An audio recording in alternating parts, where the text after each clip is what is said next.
Hello students, good morning, good afternoon, good evening. जहाँ भी आप पढ़ाई कर रहे हैं अच्छे से पढ़ाई कीजिए। उम्मीद करता हूँ आप लोग सही होंगे, स्वस्थ होंगे। तो आज का टॉपिक जो है हमारे पास मांग की लोच का, यानी कि मांग की लोच का सारा टॉपिक ऑलमोस्ट हो चुका है। न्यूमेरिकल्स की बात थी। न्यूमेरिकल्स इंपॉर्टेंट है आपके एग्जाम के लिए। 3 सेलेक्टेड न्यूमेरिकल्स लेकर आया हूं मैं, जिनको आप अगर समझ लेंगे तो आपका कोई भी डाउट नहीं रह जाएगा। न्यूमेरिकल्स पेपर्स में 100% सॉल्व होंगे, लेकिन उससे पहले शर्त यही है, ध्यान से आप इस वीडियो की प्रैक्टिस कर लें, लिखित में सारी चीज़ें प्रैक्टिस कर लें, उसके बाद न्यू क्वेश्चंस को ट्राई करें। और अगर आपकी पहली क्लास है दोस्तों, तो पहले जाकर लिंक्स अवेलेबल हैं डिस्क्रिप्शन में, पहले स्टार्टिंग चैप्टर से देखिए डिमांड की वीडियोस और फिर ये इलास्टिसिटी की, राइट। तब आपका कॉन्सेप्ट अच्छे से क्लियर होगा। डायरेक्ट न्यूमेरिकल्स करना थोड़ा सा टफ हो सकता है आपके लिए, राइट। चलते हैं फिर न्यूमेरिकल्स पे। हमारे पास है एक क्वेश्चन, एक वस्तु की कीमत 5 रुपए से बढ़कर रुपए 8 होने के कारण उस वस्तु की मांग 50 इकाई से घटकर 30 इकाई हो गई। मांग की कीमत लोच ज्ञात करें। देखिए, कीमत 5 से बढ़कर 8 हो गई है, तो जाहिर सी बात है कीमत बढ़ेगी तो मांग कम होगी। तो देखिए लिखा, उसके कारण क्या हुआ, जो मांग है वो 50 यूनिट से घटकर 30 यूनिट रह गई केवल, ठीक है।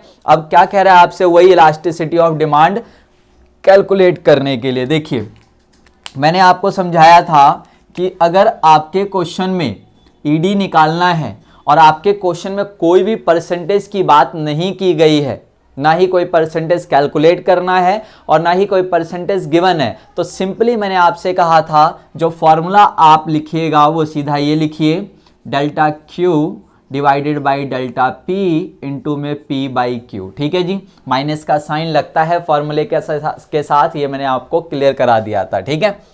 देखिए अब यहाँ पर ED equals to minus delta Q, ये फॉर्मूला मैंने अप्लाई कर दिया। डेल्टा का मतलब आप सबको पता है, बेसिक क्लास ले चुके हो।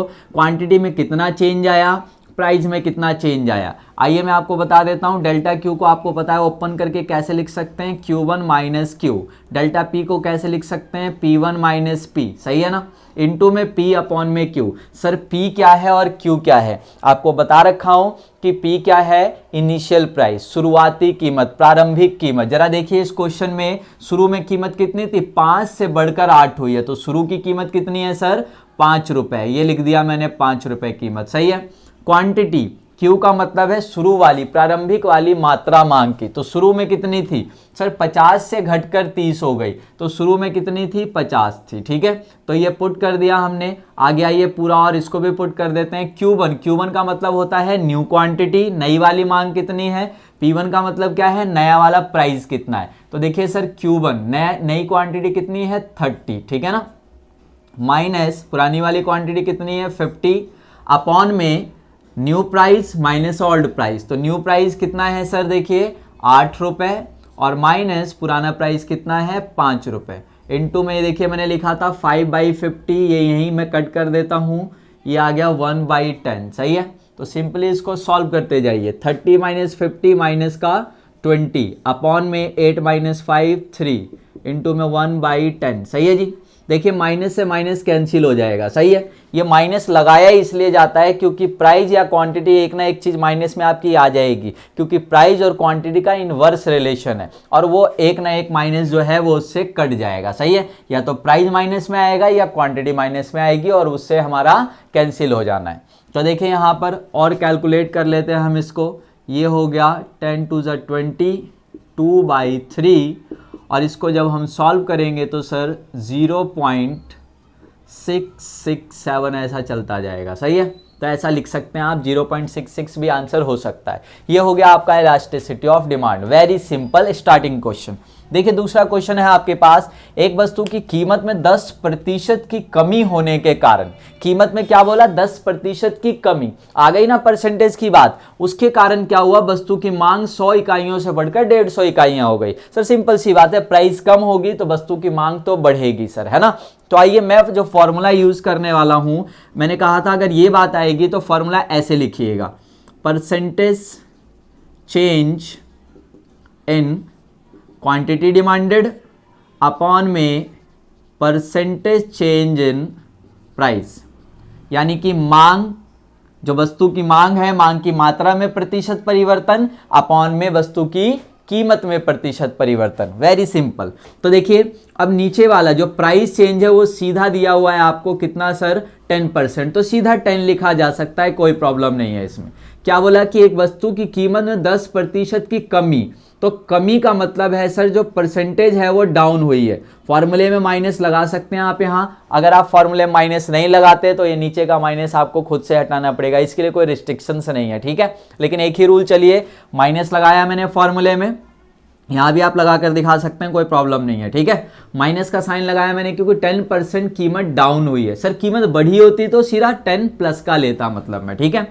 ऊपर वाले को क्या करना है सर, मैंने कहा था अगर एक चीज परसेंटेज में तो ऊपर वाले को ओपन कर दो। ओपन करना कैसे बताया था, Q1 minus Q divided by Q into में 100, ये ऊपर वाले को ओपन कर सकते हैं। चलिए ठीक है, ये माइनस से माइनस सर कैंसिल हो गया, ठीक है।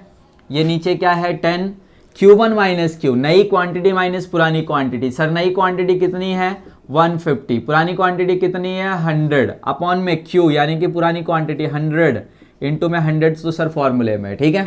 इसको आप सॉल्व करेंगे तो ये हो जाएगा सर 100 से 100 ये कैंसिल हो गया, 50/10, सही है। तो ये हो गया सर 5, ये 5 आंसर आ गया, क्लियर है।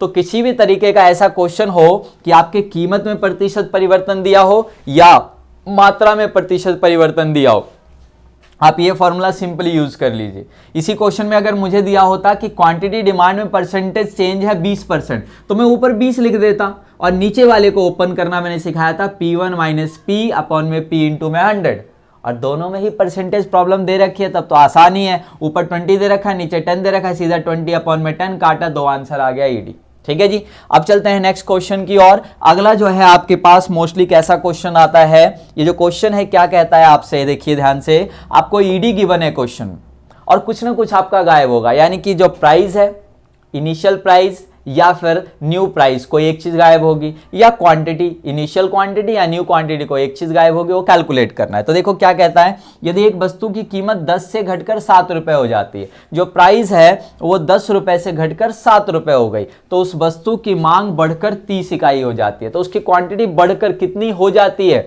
30 हो जाती है। आप देखिए ध्यान से, पहले वाली क्वांटिटी नहीं बताई कि कितने से बढ़कर 30 हो गई, यानी कि कहा गया सीधा 30 हो जाती है, यानी कि न्यू क्वांटिटी गिवन है। यदि मांग की लोच -1 हो तो वस्तु की प्रारंभिक मांग ज्ञात करें। देखिए आपको ईडी गिवन है और कहा जा रहा है आपसे कि प्रारंभिक मांग ज्ञात करें, यानी कि इनिशियल क्वांटिटी, सही है, शुरू वाली क्वांटिटी डिमांड की कितनी थी। सबसे अच्छी बात देखिए, जो मैंने आपके लिए क्वेश्चन सेलेक्ट किया है वो ईडी गिवन है आपको -1, समझ आ गया। अब आप कहेंगे सर ईडी तो कभी माइनस में हो ही नहीं सकता, आपने बताया था, बिल्कुल सही। तो उसी रूल को फॉलो करना है। क्वेश्चन में कई बार ईडी माइनस में आपको दिया रहेगा कंफ्यूज करने के लिए, एक्चुअली कंफ्यूजन भी नहीं होती है, ये ऐसा क्यों होता है, आप इसको +1 का दिखा सकते हो। ऐसा इसलिए होता है कि जब किसी ने इसको कैलकुलेट किया होगा ईडी को, तो उसके अंदर क्या किया होगा कि जो माइनस का साइन है फॉर्मूले में नहीं लगाया होगा, जिसकी वजह से वो आंसर माइनस में आ गया है। तो कोई बड़ी बात नहीं है, आपको क्या करना है वो ध्यान से समझ लीजिए। अगर आपको माइनस में दिया है ईडी और आप वही यूज करना चाहते हैं, तो जो फॉर्मूले में हम माइनस पुट करते थे वो मत लगाइएगा, क्लियर है। अगर आप कहते हैं कि नहीं जी ईडी -1 ले लो, चाहे 1 ले लो, कोई मतलब नहीं है, तो अगर आप 1 लेते हैं प्लस का, तो आप फॉर्मूले में जो हम माइनस लगाते थे वो लगाइएगा, सही है। अब क्या करने वाला हूं मैं, आपको पता है, मैं काम करता हूं, सिंपल सी बात है, जो ईडी जो दे रखा है मैं यही पुट कर देता हूं। ईडी -1 दे रखा है, मैं -1 ही ले लूंगा, लेकिन मैं फॉर्मूले में माइनस नहीं लगाऊंगा। आइए तो देखते हैं कैलकुलेट कैसे होगा, ठीक है जी। ये गिवन है आपको, आइए सॉल्व करना शुरू करते हैं। देखिए जो ईडी का फॉर्मूला होता है आप सबको पता है, और यहाँ कोई परसेंटेज प्रॉब्लम नहीं है, इसलिए परसेंटेज वाला फॉर्मूला लगाने की जरूरत नहीं है। Simply -Q delta P into में P अपॉन में Q, मैंने माइनस हटा दिया क्योंकि ईडी में माइनस में लूंगा जो दिया हुआ है, ठीक है। तो ध्यान से समझिए इस चीज को। ईडी हमें कितना गिवन है सर, ईडी गिवन है हमें -1, मैंने वही ले लिया। डेल्टा क्यू का मतलब आपको पता ना, ओपन करके दिखा देता हूँ, Q1 माइनस Q अपॉन में डेल्टा P का मतलब sir P1 minus P into में P अपॉन में Q। P का मतलब क्या है सर, ओरिजिनल प्राइस, ओरिजिनल यानी कि इनिशियल प्राइस। इनिशियल प्राइस कितना है सर 10। इनिशियल क्वांटिटी मुझे नहीं पता तो Q का Q ही लिख दिया मैंने, ठीक है, क्योंकि ये नहीं पता क्वेश्चन में। चलिए आगे चलते हैं। इसके अलावा -1 सेम लिख दिया मैंने। Q1 कितना है सर, नई क्वांटिटी कितनी है 30 माइनस पुरानी क्वांटिटी का पता नहीं, P1 कितना है सर 7 माइनस 10 इंटू में 10/Q। ठीक है, ये जो चल रहा है प्रोसेस इसी को सॉल्व करना है आपको आगे। देखिए आगे सॉल्व कर रहे हैं हम लोग। -1 is equals to 30 minus Q divided by -3 into में 10/Q। ठीक है, ये सारी चीज़ें चल रही हैं आपकी। अब क्या करना है, अब यहाँ पर कुछ भी ये एक दूसरे से कट तो सकता नहीं, तो एक काम करते हैं, इसको हम मल्टीप्लाई कर देते हैं, फिर कॉरेस्पॉन्डिंग मल्टीप्लाई कर देंगे। ठीक है, -1 इज इक्वल्स टू सिंपली ये जो 10 है आपको पता है ये ऊपर से मल्टीप्लाई होगा इस पूरे से, और जो नीचे Q है उसके साथ मल्टीप्लाई होगा। ठीक है, 30 को 10 के साथ मल्टीप्लाई करूँगा 300 माइनस Q के साथ करूँगा 10Q। ठीक है जी, Q किससे मल्टीप्लाई होगा, नीचे से सर -3Q।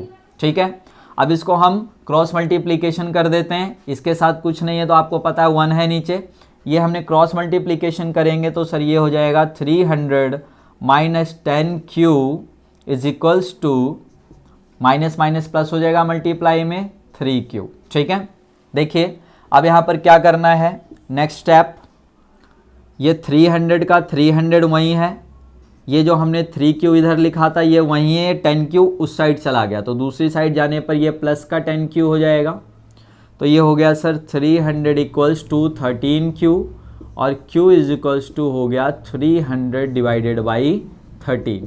तो इसको आप कट करेंगे तो ये हो जाएगा 2 जा 26 4 10 23 पॉइंट कुछ अप्रोक्स आएगा, लेकिन आपको पता है क्वांटिटी पॉइंट में नहीं आ सकती है, वो जो एजम्पशन है न्यूमेरिकल का जो इसमें डिजिट्स यूज़ किए गए हैं उसकी वजह से ये ऐसा आ रहा है। बाकी अगर ऐसा कोई न्यूमेरिकल आता है जो आंसर आ रहा है आप तो वही लिखेंगे पेपर में। ठीक है, तो सिंपल सी कहानी ये है, ये Q क्या था सर, इनिशियल क्वांटिटी यानी कि शुरू वाली क्वांटिटी जो आपसे पूछा गया था प्रारंभिक मांग कितनी है वो कैलकुलेट होगा, यानी कि लगभग 23 यूनिट। समझ रहे हैं, जो पुरानी क्वांटिटी थी यानी कि जो 10 रुपये पे डिमांड होती थी वो कितनी थी 23 क्वांटिटी, और जब प्राइस डाउन हो गई तो ज़्यादा होने लग गए 30। आप इससे भी अंदाज़ा लगा सकते हैं कि सही आया है या गलत, पेपर में आप खुद से देखिए। जब 10 रुपये प्राइस था उससे घटी है प्राइस, तो सिंपल सी बात है जो क्वांटिटी वो बढ़ी होगी, तो देखिए जो इनिशियल क्वांटिटी है वो कम आई है। सही है, यानी कि सही है आंसर। तो इस तरीके से आप न्यूमेरिकल सॉल्व कर सकते हैं, इसको अच्छे से प्रैक्टिस कीजिएगा। ये ऐसे न्यूमेरिकल्स हैं जिसको आपने प्रैक्टिस कर लिया तो मोस्टली न्यूमेरिकल्स आपके सॉल्व हो जाएंगे इसके, राइट। तो गाइस ये टॉपिक आपका क्लियर हो गया है, ठीक है। और अगर वीडियो पसंद आती है, समझ आ रहा है, लाइक कर दीजिए, सब्सक्राइब कीजिए चैनल को और शेयर भी कर दीजिए मित्रों के साथ। पेपर आ रहा है भाई, सबका भला होना चाहिए। Okay, good bye.